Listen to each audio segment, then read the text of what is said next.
Listo, presidente, Hola. buenos días, ¿me escucha? Sí, ¿cómo estás? Hola.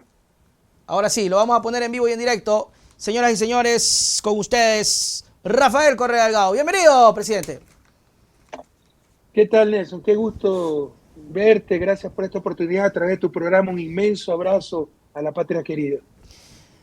Presidente, yo sé que usted viene ya de algunas entrevistas, yo sé que viene ya hablando bastante. Esta es la quinta y todavía Yo falta sé, una yo más. sé. En la mañana, en la Sí, son en mañana. la mañana. Luego está el mediodía. Yo sé, presidente. Quiero preguntarle cómo está usted en su ánimo, cómo está Rafael Correa en lo emocional. Eso quiero preguntar para empezar. Bueno, qué buena pregunta. Mira, han sido años muy duros, muy duros. En lo personal, ¿no? Uno dice, la vida no es justa, ¿no? Y yo siempre he aprendido a relativizar. He tenido una vida dura. Yo perdí una hermana cuando tenía 12 años, yo tenía 13 años, eso marcó mi vida. Murió ahogada. Empecé a relativizar, ¿no? Mi familia tuvo un grave problema de salud, un hijo mío. Entonces casi me mata un carro a mi hija en el 2018. Chus. Entonces yo he aprendido a relativizar y yo digo, Dios, si mantienes con salud a mi familia, yo aguanto todo, ¿no? Pero todo ha sido duro. Gracias a Dios mi familia está bien y eso me da fuerzas para seguir luchando, pero no te puedo negar, ¿no? La persecución ha sido brutal, el dolor humano, el dolor de ver a compañeros presos, el dolor de ver cómo destruyeron todo por odio, el dolor de ver cómo está el país hundido en sangre, llorando lágrimas de sangre, convertido en uno de los más violentos del mundo. Entonces sí, han sido años muy duros, pero he aprendido a relativizar y digo, mientras hay vida, mientras hay salud, hay lucha, hay esperanza. Y eso es importante destacarlo, presidente, porque a veces no vemos esa parte, no vemos solamente al hombre duro, al hombre fuerte, el que está ahí empujando al equipo, al grupo, voten cinco, pero no nos paramos un ratito a preguntarle cómo está, cómo se siente, cómo aspira, cómo... Oiga, es difícil, Esa es ¿eh? esa es la misión del líder, ¿no? Claro. Todo el mundo te busca como apoyo y tú dónde te apoyas. Y mira otra reflexión, ¿no? Para que, sobre todo los jóvenes que nos escuchan, ¿no? Para que vean los verdaderos desafíos de la vida. Claro, o sea, no ha sido fácil, pero hay que aprender a relativizar porque hay gente que tiene pruebas mayores, ¿no? Por ejemplo, nosotros tenemos una queridísima amiga, la mejor amiga de mi esposa. eh, sus respectivas madres fueron las mejores amigas, tuvieron hijas de las mismas edades y tuvieron ellas hijas de las mismas edades, mi segunda hija. ¿Ya? Y la idea era que sigan esa amistad, ¿no? Y por ejemplo, la hija de esta amiga tiene un fuerte retraso mental. ¿Ya? Entonces, esas son las pruebas de la vida, ¿no? Chut. Cuando tienes un hijo con ese problema, cuando tienes un hijo con parálisis, cuando un hijo tuvo un accidente y Dios nos ha librado de eso, entonces, esas son las verdaderas luchas, esos son los verdaderos héroes, heroínas. Y ellos nos deben inspirar para estas luchas duras, pero mucho menores, ¿no? Hay Y, que aprender a relativizar. ¿Y en quién se apoya Rafael en esos momentos difíciles? ¿En quién se apoya? Porque es cierto, todos lo buscan a usted, todos lo llaman, todos quieren esa palabra de Es muy aliento. duro. Mi esposa siempre se me pone brava porque no le cuento las cosas. Pero si tú le cuentas las cosas, la preocupas a ella también. Chútica, claro. Palo porque bogas, palo porque no boga. Pero creo que el costo menor es guardarme las cosas. Entonces es muy duro porque básicamente estás solo para no preocupar a tu familia. Además te sientes culpable, ya la preocupé demasiado. Chútica. 10 años sacrificaste a tu familia, dejándolos dormidos, encontrándolos dormidos. Ahora cuesta brutal persecución cuando queríamos tener un poco de paz en Bélgica, retirando la política. Siguieron estos miserables tratando de hacer la vida imposible. Y si tú le comunicas a tu esposa las cosas, ¿no? Todo lo que te han perseguido, la nueva calumnia, el nuevo juicio, que te bloquean la cuenta, que te tratan de acusar de lavado de dinero, etcétera, la preocupas más. Te tienes que quedarte para ti, tienes que guardarte para ti solo, para ti mismo esas cosas, ¿no? Entonces es muy duro, muy duro. Claro, eso es difícil, durísimo, y porque en algún momento uno también, a ratos puede explotar, pues, Rafael. A ratos uno puede, ¿sí o no? Ya te digo, yo he tenido una vida dura y he aprendido a relativizar y guardar la calma. Algunos me consideran que soy iracundo, fosforito, sí, pero paradójicamente en las crisis soy el que mantengo la cabeza más fría y eso lo sabe mi equipo de gobierno. O sea, me pierdo la paciencia ante la mediocridad, ante las cosas cotidianas, pero ante las graves crisis, normalmente soy el que mantengo la cabeza más fría, ¿no? Y guardo la calma, porque hay que guardar la calma, hay que pensar con calma, sobre todo en los momentos de crisis. Hoy estamos viviendo una crisis, presidente. en el tema del país. Hoy vemos cómo se desangra, hoy vemos cómo estamos viviendo cada día un nuevo ataque y nos enfrentamos a unas elecciones el 20, este domingo. Veíamos, yo repasaba un poquito lo que usted decía en las otras entrevistas y decía cómo en días pasados se sintió el golpe del bajón en relación a la muerte de Villavicencio. Pero luego lo escuché en otra entrevista un poco más alentado, que decía que se está reconstruyendo y superando el tema con Luisa González. ¿Cómo está el tema a 2 días, 3 días de las elecciones? Mira, Nelson, no nos engañemos, hablemos claro. Lo de Villavicencio fue una tragedia, algo inédito, una tragedia para su familia, la muerte de un ser humano, independientemente de qué postura haya tenido con nosotros en vida, es un complot político sobre todo. Lo hicieron para evitar que ganemos una sola vuelta.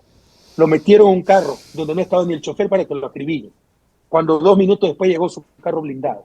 ¿No? Eso es imposible que ocurra, imposible que sea error. Eso es un complot. Y a los 30 minutos ya tenemos las redes inundadas, correos asesinos, videos cortados nuestros, como para construir una narrativa que habíamos amenazado a Villavicencio. Gracias a Dios, la propia familia de Villavicencio, la propia hermana ha dicho es un complot, el culpable es el gobierno, y esto está empezando a darse la vuelta. Ahí incluso hoy día aparece un artículo de un medio internacional muy grave, ¿no? Viendo cómo, por ejemplo, Topic ha tenido negocios con Agustín Intriago, perdón, con Jorge Zambrano, el alcalde social cristiano de Manta, un contrato que no sirvió. Agustín Intriago lo demandó y miren lo que pasó, ¿no? Uf. Y a Vicencio, dice Zurita que iba a denunciar el contrato de Topic con los social cristianos en Guayaquil en época de Cintia Viteri, y miren lo que pasó. Yo no quiero acusar a nadie, pero por lo menos ahí hay falta de ética, porque no puede ser que sea contratista de los municipios social cristianos por contratos multimillonarios y luego le den la candidatura a presidencia de la República. ¿Qué nos pasa? Claro. ¿Dónde está la moral, la ética, la decencia? ¿Qué nos pasa? Hay un conflicto de intereses terrible. En todo caso, ya se están aclarando las cosas. Ya se está viendo que hemos sido las víctimas, no los victimarios, que esto beneficia a la derecha, que beneficia a los que viven del terror, del miedo. Si nosotros vamos primero, de lejos, o sea, si supone que seamos unos gantes, unos malvados, y no reparemos a asesinar a alguien porque lo odiamos o por motivos políticos, pero si nos perjudica, es estúpido. No solo una maldad sin nombre jugar con la vida de un ser humano, en nuestro caso sería estúpido, pero la gente ya se está dando cuenta de esto, fue una jugada política perversa, sin precedentes. Villavicencio estaba en 4º o 5º lugar, le era más útil muerto que vivo, y no repararon en matar a un ser humano con tal de impedir nuestra victoria en una sola vuelta. Y me hicieron daño. Gracias a Dios, después del debate nos estamos recuperando, y si nos recuperamos lo suficientemente rápido, les podemos ganar este domingo en una sola vuelta, mandarlo más rápidamente a la casa a Lazo y recuperar la patria. Presidente, me está diciendo que hemos llegado a un punto de descomposición social, que podría existir la idea de que alguien trame tomar la vida de una persona con tal de que ustedes no vuelvan al poder. Hemos visto que hacen de todo para que ustedes no vuelvan, lo hemos visto en su impedimento para participar, en su persecución, en el lawfare, lo hemos visto, pero hemos llegado a ese punto, presidente, de locura, de decir, hay que hacer hasta lo imposible con tal que Correa no regrese al país. Sí, no es una descomposición social porque no es generalizada. Ya. Pero si hay grupos tan radicalizados y tan con el alma corrompida, llena de maldad, que están dispuestos a todo para impedir que nosotros regresemos, porque tendrían que pagar impuestos, tratar bien a sus empleados domésticos, a sus obreros, porque ya no ordenarían al presidente, porque no habría políticas en función de sus negocios particulares, sino en función del bien común. Están dispuestos a todo para impedir. Ahora, no es solo un fenómeno ecuatoriano, es latinoamericano, mundial diría, pero nunca se ha visto en Ecuador. Y la muerte de Villavicencio es eso. Lo mataron a Villavicencio, es un complot político para perjudicarnos. No puede ser que un hombre tan en riesgo, tan amenazado, bajo custodia policial, bajo protección del Estado, lo metan sin las más mínimas condiciones de seguridad, sin que los guardaespaldas vayan del lado que se llama vulnerable del vehículo, para ver quién viene. Puedan llegar los sicarios como Pedro en su casa para acribillarlo, y que lo metan en un carro solo, donde ni siquiera hay chofer. Lo elemental es que el chofer espera a la persona protegida, y en un carro no blindado cuando 2 minutos después llegó su carro blindado. Eso es deliberado, con cómplicidad de la policía. Entregaron a Villavicencio a sus sicarios y 30 minutos después las redes inundadas, correa asesino, videos editados que no se puede hacer en 30 minutos, recopilar toda esa información, prepararla, ¿no? Toda una campaña para evitar que nosotros ganemos una sola vuelta, para quitarnos puntos. Eso es extremadamente terrible, pero es una realidad que estamos viviendo. Ahora, se empieza a recomponer, me decía, presidente, esto a pocos días de las elecciones. ¿Cree que alcance el chance para que de una vez por todas esto se termine el 20? Y quiero preguntarle por qué la importancia para la gente que de pronto, yo digo más que todo al indeciso, porque en este momento es el indeciso el que toma la decisión. ¿Por qué es importante que se termine todo esto el 20 de agosto? Es difícil, pero no imposible. Quiero decirte que nos bajaron unos 8 puntos. Gracias a Dios le llevamos 3-1 al que nos seguía. Era largo, claro. Pero sí nos bajaron del 40% que se necesita para ganar una sola vuelta. Es difícil, pero no imposible ganarle en una sola vuelta, todavía el 20 de agosto, si nos recuperamos más rápido. Si se da cuenta la gente lo que ha pasado. Es indeciso el que está votando por otra opción, porque dice, no, miren todo lo que se dice Correa, el correísmo, se da cuenta del engaño, se da cuenta hasta dónde ha llegado esto, se da cuenta a quién beneficia políticamente el asesinato de Villavicencio, a la derecha que vive el miedo, el terror, a los que nos venden solo violencia, que no nos venden ninguna alternativa, a los que nunca han hecho nada y quieren impedir que lleguen aquellos que sí sabemos de seguridad y sí vamos a combatir a las mafias, ¿no? Entonces, sí es posible. ¿Y por qué es deseable que se gane una sola vuelta? Porque si no, la segunda vuelta es en octubre y el cambio de gobierno en noviembre, y 3-4 meses más con Lazo ahí, y esto se va al desastre. Pasa de todo. Porque el primer paso para solucionar el problema de la inseguridad, la recesión económica, el primer paso para recuperar la patria, es que se vaya a Lazo, un gobierno absolutamente inepto, y si ganamos una sola vuelta el 20 de agosto, se puede ir mucho más rápido, se va en septiembre, si no se va en noviembre recién. Alguien hablaba sobre el cambio y mostraban un poco el tema posesionando a Topic como esta opción, y sin embargo veíamos videos donde Topic decía yo voté por Lazo, Otto decía yo voté por Lazo, Yacu decía yo voté por Lazo, y el verdadero cambio, irónicamente, termina siendo Luisa, quien está completamente a la otra orilla de esta tendencia que baja de Moreno y de Lazo, ¿no? Y que se instaura en este grupo. Pero está todavía el recuerdo de ese pasado, y ahí había una pregunta que me hacían interesante de la gente, que hay un segmento etario, presidente, que tal vez no vivió ese viejo país, pero tampoco recuerda la época de los 10 años. Entonces, ese rango etario, ¿han tratado de conquistarlo? ¿Han tratado de ver cómo llega a conocimiento de ellos para que se enteren de lo que realmente ha pasado? Mire, no subestimemos a los jóvenes. Primero, con respecto a tu primera pregunta, todo el resto ha sido representante de Lazo. Todos han apoyado a Lazo. Y no porque les simpatizaba a Lazo, sino por estar contra el correísmo. ¿Y por qué? Porque nosotros gobernamos sin repartir el Estado. Entonces no tenían su tajada. La gente vive la política. Los socialcristianos en las últimas décadas no ganaron la presidencia de Félix Cordero. ¿No? En el año 88, que acabó la presidencia de Félix Cordero, no han tenido presidencia de la República. Con Maguad, ¿no? Bueno, apoyaron. Claro. Pero dominaban el país desde el bloque legislativo, desde haberse tomado toda la instancia del Estado, sobre todo el sistema de justicia, y así nos gobernaban, tenían su tajada. El MPD, la supuesta extrema izquierda, tenían su tajada, le regalaban la educación. Pachacuti tenía su tajada, le regalaban la educación bilingüe. Así se gobernaba, así está gobernando Lazo, así gobernó Moreno. Moreno repartiendo hospitales, Lazo repartiendo instituciones públicas. Con nosotros nunca obtuvieron eso. Eso es corrupción. Entonces, como ellos viven de la política, hacen la política un negocio, nosotros somos sus principales enemigos, ¿no? Con Correa no vamos a tener chance, apoyemos a cualquiera menos al correísmo. Y todos esos candidatos apoyaron a Lazo. Lo único que no hemos puesto a Lazo y a Moreno, a la destrucción de la patria, ha sido la revolución ciudadana, a tal punto que nuestro bloque se jugó sus puestos para enjuiciar a Lazo, ¿no? Lazo disolvió la asamblea y tenemos elecciones anticipadas. Esta elección del domingo 20 de agosto es gracias a la revolución ciudadana y nuestra gratitud y reconocimiento a mis compañeros asambleístas que se jugaron sus puestos, y muchos de ellos vivían de su sueldo y sus asistentes vivían de su sueldo, y eso significa pasar 3-4 meses sin ingresos, ver cómo llenan la olla familiar, ¿no? Sobre el rango etario que recurrimos al pasado, ya lo hicimos. Mira, ¿qué es lo que se recuerda? Pues el debate, claro. Eso es bueno. Y no subestimemos a nuestra juventud. Algunos creen que la juventud es el TikTok y un hombre disfrazado de viuda en una patineta. Nuestra juventud es mucho más que eso, por favor. Entonces ellos van a ver, ya lo hicimos, así. Me cuenta mi padre que antes se podía tener en el hospital. Me cuenta mi madre que antes podía salir tranquila a la calle sin que la maten. Ujú. Esto ya lo hicieron, los otros prometen. Ellos ya lo hicieron y lo volverán a hacer. De mi voto será por lista 5. No subestimemos a los jóvenes.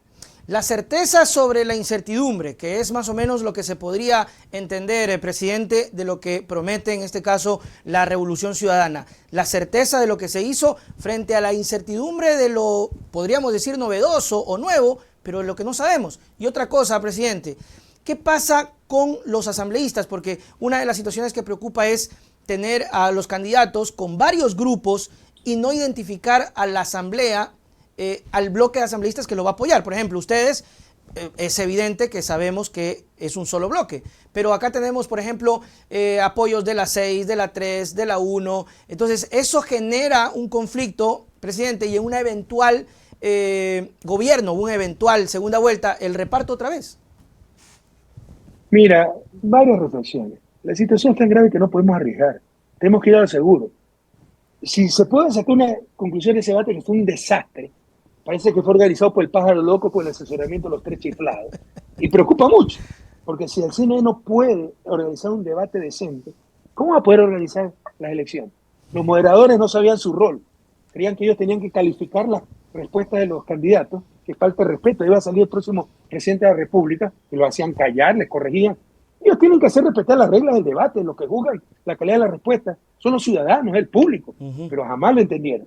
En todo caso, ¿no? La situación es tan grave que no podemos arriesgar y no podemos arriesgar tiempo.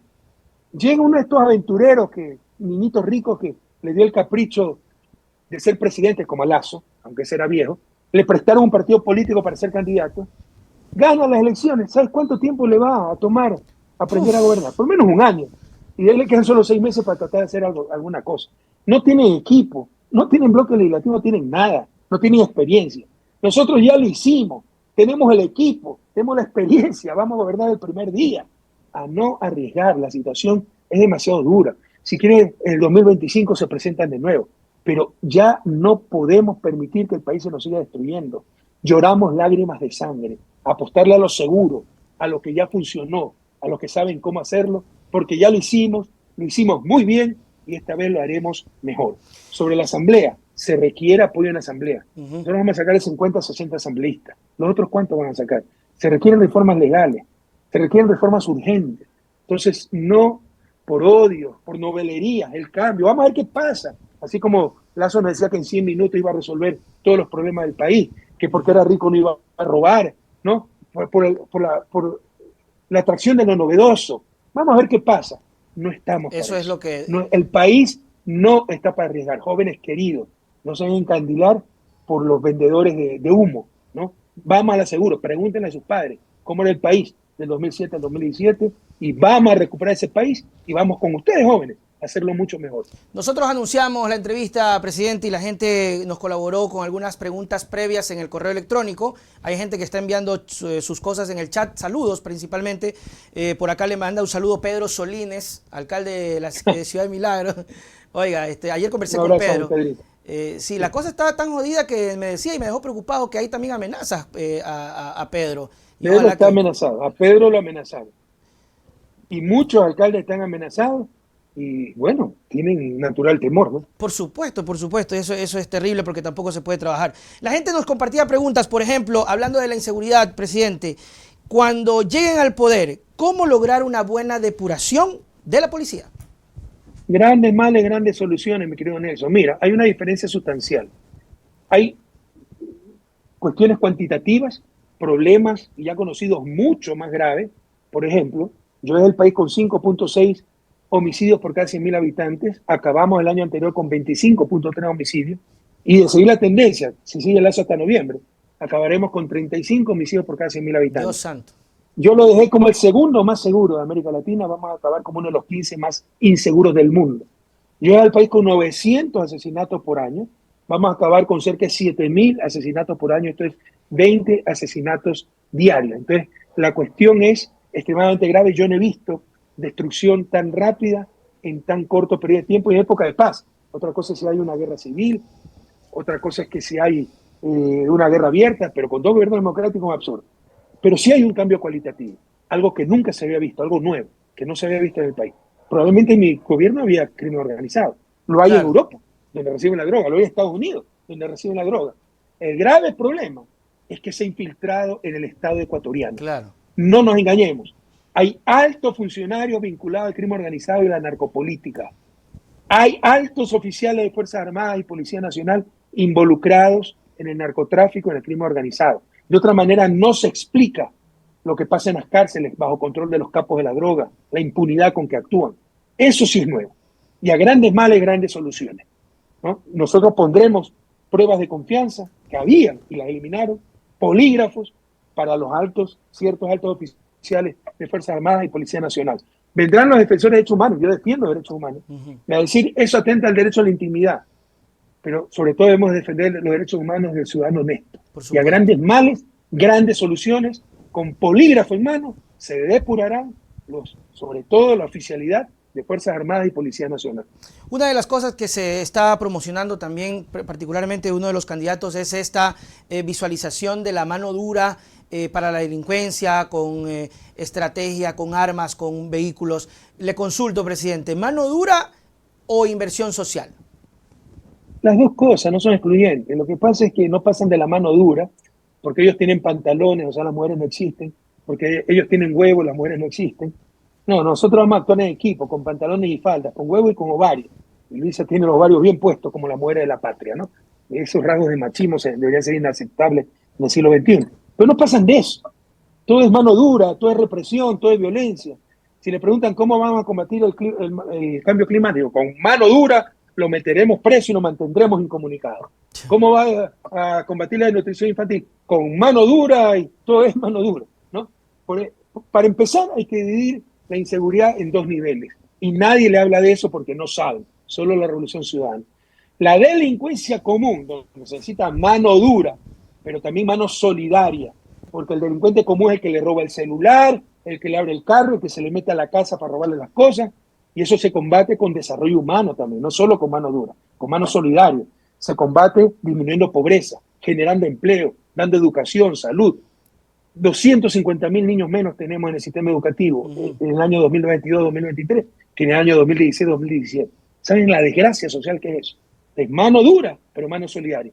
Y hay el otro segmento que ni lo entienden, que es el crimen organizado y transnacional, que se combate con mano dura, siempre mano dura, pero mano inteligente, pues, porque no es solo darle más pistolas, chalecos y los Robocop con que nos quieren convencer a la policía, sino servicios de inteligencia para descubrir toda la estructura mafiosa, porque además si agarra a uno, hay lugartenientes que lo van a reemplazar con más violencia, como ha pasado en el caso de Fito. Tiene que agarrar a todos para que se desarticule la banda, para que no tenga liderazgo y se deshace la banda, ¿no? Porque se rearma. Servicios de inteligencia para saber por dónde va el dinero, quitarle el financiamiento a esas bandas, la ruta de la droga. Primer eje. Segundo eje, tecnología, drones, lanchas rápidas, radares que los destrozaron. O sea, ni siquiera han construido, han destruido, nada más. Pruebas de confianza, el polígrafo, lo que le decía. Y un tercer eje, coordinación internacional. Ecuador se ha vuelto el principal proveedor de cocaína de Europa. Y no producimos cocaína. Esa cocaína viene de Colombia. Y esa cocaína se ha desplazado, la producción, de la costa pacífica de Colombia a la selva del Putumayo y sale por el río Putumayo, ¿no? Necesitamos coordinación con Colombia para combatir ese narcotráfico. Coordinación con Bélgica y Holanda, los puertos de destino, Europa. Coordinación con Estados Unidos, otro lugar de destino de nuestra droga. Juntos para acabar con este flagelo de la droga. Pero nadie le habla de eso. Por si acaso, lo teníamos. Eso se llamaba CONVIFRON, Comisiones Binacionales de Frontera para actuar en conjunto con Colombia. Todo eso lo coordinaba el Ministerio Coordinador de Seguridad. CONVIFRON, Policía Nacional, Fuerzas Armadas, Ministerio de Justicia, Servicios de Inteligencia, ECO 911. Destrozaron el Ministerio de Seguridad. Ya nadie coordina seguridad y todo por su lado y todo es un desastre. Ahí está el daño de descorreizar el país. Y muchos aplaudieron eso. Y hoy lloramos lágrimas de sangre. Entonces, mire, hay por lo menos dos niveles de problema de seguridad. Delincuencia común, mano dura y mano solidaria.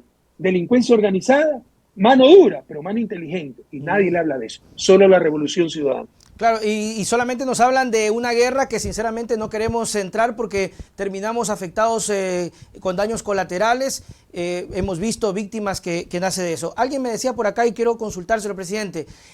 ¿Usted cree que termina beneficiándoles el voto antilacista? Es decir, esta gente que votó por Lazo pero se decepcionó. Sí, sí, por supuesto. Muchos fueron engañados, ¿no? Y se dieron cuenta que teníamos razón. Siempre lo dije. Sí, sí, eso Ya es el verdad. neoliberalismo es el más grande absurdo por una realidad como la ecuatoriana. Porque el neoliberalismo se basa en el individualismo, en la competencia, en una libertad malentendida que es nadie se meta, que el pez, que el luchador de 400 kilogramos masacra al de 100 kilogramos sin árbitro. Pero bueno, eso es razonable, sería razonable en una región con algo de igualdad de condiciones, igualdad de oportunidades. Pero en América Latina, que es el continente más igual del planeta, es un absurdo. Suele beneficiar a los que siempre nos han dominado. Entonces sabíamos que las políticas neoliberales como en los 90 iban a ser un fracaso absoluto. Lo que no sabíamos es que Lazo iba a ser tan inútil. Y los únicos que denunciamos al neoliberalismo y luego al gobierno de Lazo con toda nuestra fuerza desde el inicio, fuimos nosotros. Todo el resto de candidatos apoyaron a Lazo. Que carguen con el bulto, ¿no? Que no, que no me saquen el cuerpo ahora. Todos, Sonneholder, Topi, propio Vicencio, que en paz descanse, ¿cuáles son los otros? Novoa, todos apoyaron a Lazo. Claro, Lo único no, que siempre nos pusimos a Lazo fuimos nosotros. Y ahora no quieren hacerse, de hecho, hasta el propio Villavicencio después ya no quería que lo relacionen con Lazo, nadie quería que lo relacionen con... En términos económicos, presidente, el tema de la dolarización y el dinero electrónico, que siempre se ha hablado, que siempre se ha dicho, pero que casualidad que cuando ustedes lo tocan, siempre sale el fantasma de la desdolarización. Mire, 17 años llevan con esa cantaleta. Si ya siguen creyendo en eso, ya no es talento de los malvados, es ingenuidad nuestra. Claro, y no profundizó el tema, ¿no? O sea, no le escaló. Sí. ¿Qué cosa? O sea, en la campaña le duró un día. No, se le derrumbó a tal punto que ni siquiera lo sacaron en el debate, ¿no? Ajá. Si le hubiera funcionado, lo hubieran sacado en el debate, pero 17 años con la misma cantaleta. Ya si siguen creyendo eso, ya no es talento de los otros, sino ingenuidad nuestra. Así es. Ok, tenemos, presidente, la gente que nos ha enviado mensajes. Yo sé que usted está cansado, yo lo comprendo, pero no se preocupe, estamos para servirlo. Lo que pasa es que usted tiene acá 8.300 personas conectadas y pues voy a empezar a leer porque si no después me hacen 8 la gente que envía saludos, presidente, a usted. Por ejemplo, Gabriel Narán dice acá, Papito Correa le dice, no se ofende, ¿no? No se molesta si le dicen. No, pero no me gusta tampoco eso porque es como una especie de caudillismo. Ya. Y no está bien, ¿no? Paternalismo. Claro. Ahora, cuidado, no confundir con liderazgo. Y los mediocres satanizan el liderazgo. Claro. El tren, dice, ¿lo podrían volver a retomar? Así cortito. Lo vamos a hacer. 2 veces lo ha matado el neoliberalismo. Pues lo recuperaremos nuevamente. Ok, Fanny Farad le envía un saludo. Fanny Farad. Por acá también Ana María Jaramillo, presidente, encuentra ¿qué similitudes encuentra entre Luisa y Matilde Hidalgo? Bueno, no conozco a fondo a Matilde Hidalgo, o sea, su contribución a la historia, ¿no? Pero sí, o sea, al igual que Matilde Hidalgo, tiene rasgos de ruptura Luisa, porque por primera vez una mujer candidata a la presidencia, no con posibilidades claras de ganar la presidencia, pero además madre soltera, madre adolescente. Entonces, en ese sentido sí de ruptura, porque normalmente las otras candidatas, cuando fue Rosalía Arteaga y todas esas cosas, eran aniñaditas. Tenemos una Montuvia, madre a los 16 años, graduada a los 23 años, y que se ha formado y forjado a punta de sacrificio, ¿no? En ese sentido, comparte el ser una mujer de ruptura como Matilde Hidalgo. Interesante. Paul Mejía, que vuelva a Correa, va a regresar porque algo decía usted que no va a aceptar indultos ni amnistías llegando al poder, ¿no? Luis. Sí, no quiero ser soberbio, tampoco necesitamos.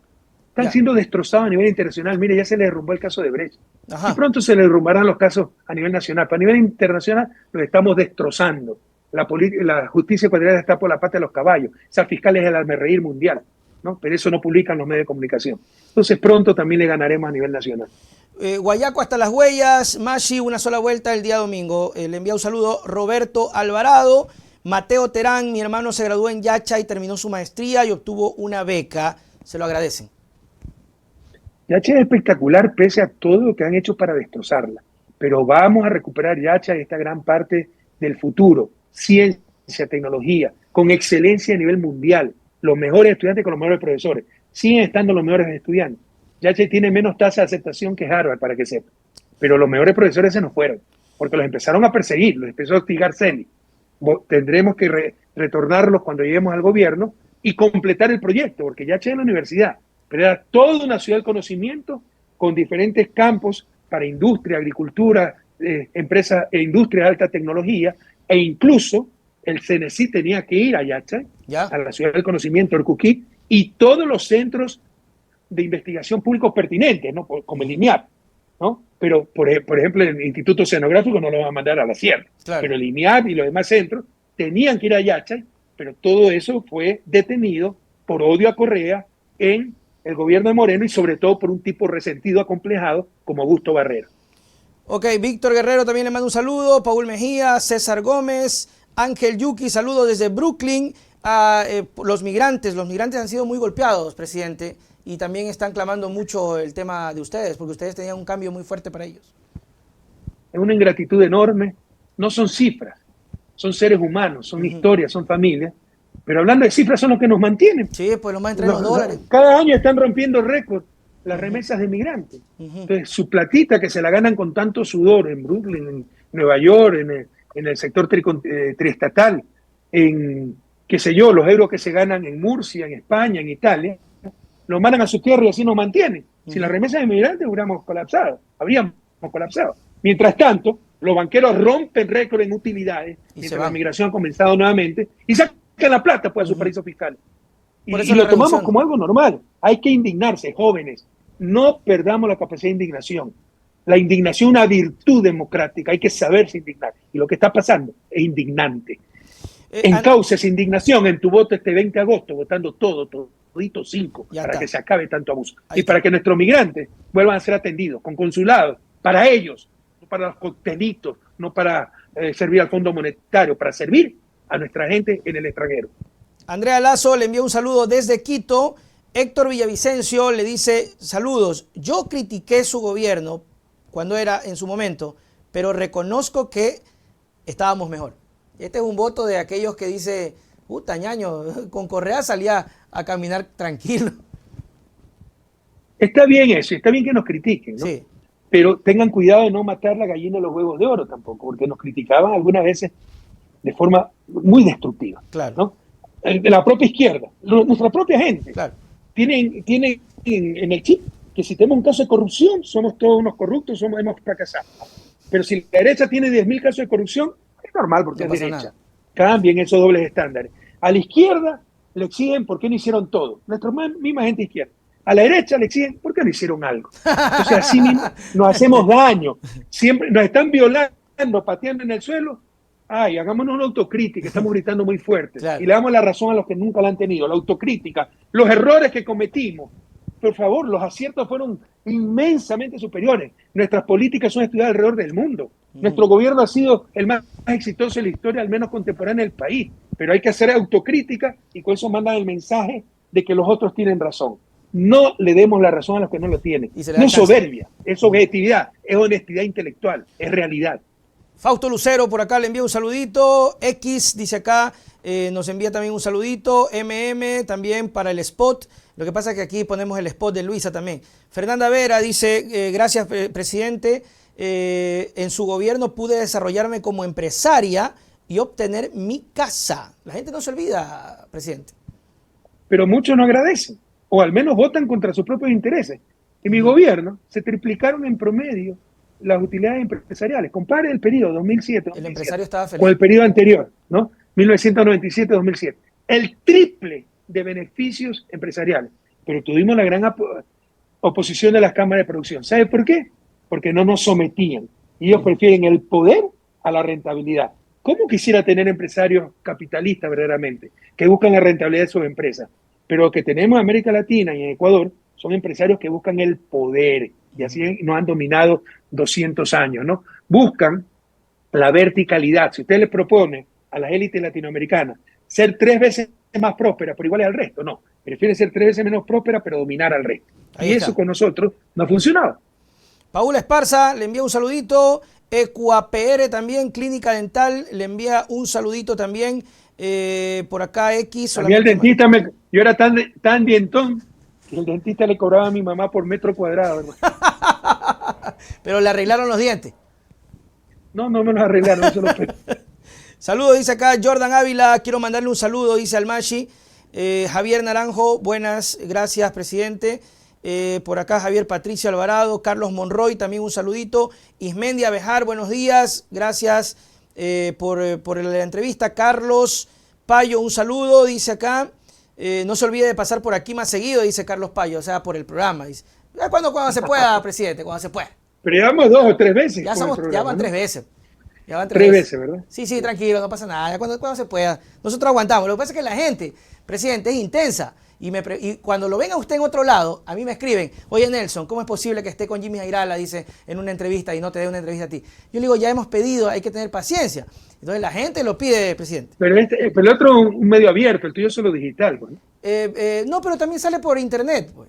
Ellos salen por radio. Pero en streaming, pues, ¿no? Claro, por streaming. No, pero nosotros tenemos audiencia. Tú debes ser de los medios digitales a los que más entrevistas le he dado, ¿no? Pero no, sí, a la orden siempre, muchas gracias. No, tranquilo. Tú sabes que yo tengo tiempo de sobra, así que con todo. Eric Samaniego, una sola vuelta. Gracias, presidente. Nelly Arequipa también. Dani, José, Ingrid, Edwin, Germán, Búchica. Y por acá también el saludito, creo que estaba el de Pedro Solines. Pedro Solines, por acá también un saludito para... Un abrazo a Pedro, ¿no? Un abrazo y toda mi solidaridad, porque ha recibido serias amenazas. Presidente, hablamos el otro día y me contó aquello, ¿no? El 20 de agosto creo que nos jugamos el futuro. Me gustaría terminar esto con una reflexión suya en torno a las elecciones del 20 de agosto. Tenemos la gran oportunidad de resolver esta tragedia nacional que vivimos y cuya solución empieza por cambiar de gobierno, hacerlo de forma democrática, constitucional y sobre todo pacífica. Antes, cuando teníamos que liberarnos de fraudes democráticos, de gobiernos corruptos y netos, como el de Bucarán, el de Maguad, el de Lucio Gutiérrez, costaba sangre, violencia, protestas callejeras. Gracias a nuestra Constitución de Montecristi, que permite anticipar elecciones, gracias a nuestro bloque que acorraló a Lasso y en su vanidad, para no ser destituido por corrupto con el juicio político que llevamos a cabo en la Asamblea, prefirió disolver la Asamblea, adelantar elecciones y nuestros asambleístas se jugaron el puesto. Tenemos esta gran oportunidad el día domingo a no caer en novelerías. No estamos para novelerías, estamos para lo seguro. Se nos hunde el país en sangre, en inseguridad, en recesión económica, en falta de servicios públicos, ¿no? Ya nos pasó con Lasso, un aniñadito millonario que quería ser presidente y dijo que resolvía todo en 100 minutos. Ojalá hayamos aprendido esa durísima experiencia a votar por lo que ya está comprobado, por aquel proyecto político que hizo el mejor gobierno de la historia contemporánea del país, donde hay equipo, donde hay conocimiento, donde hay política, donde ya lo hicimos, duela a quien le duela, ya lo hicimos y de la mano de una mujer como Luisa González lo haremos aún mejor. Este 20 de agosto, con más fe que nunca, por tu patria, por ti, por la paz, por la seguridad. Joven querido, vecinos, obreros, indígenas, afro, profesionales, microempresarios, familias, madres de familia, con más ganas que nunca, con más fe que nunca. Todo, todito, 5. Que así sea. Nos vemos, presidente, y éxitos. Un abrazo, Nelson. Gracias por éxitos también para ti. Gracias por esta entrevista. Muy bien, ahí estuvo el presidente. Pucha, ustedes son intensos, hermano, por lo más santo. Mil disculpas. Yo se las voy a pasar a Rafael, se las voy a pasar algunas preguntitas, algunas cosas que se quedaron. Les agradezco mucho realmente por participar en esta conversación. Creo que lo vi también, bueno, a pesar de todas las entrevistas que da, mantiene la energía. Es impresionante porque yo aquí hablo 1 hora y ya me estoy desmayando cada vez que termino un noticiero. Pero está ahí. Gracias, amigos, por estar. Ya lo escucharon, Rafael pues nos tiene muy presente. Cuando tenga alguna otra chance, él sabe que aquí las puertas están abiertas para todo el mundo que quiera conversar, hablar, etcétera.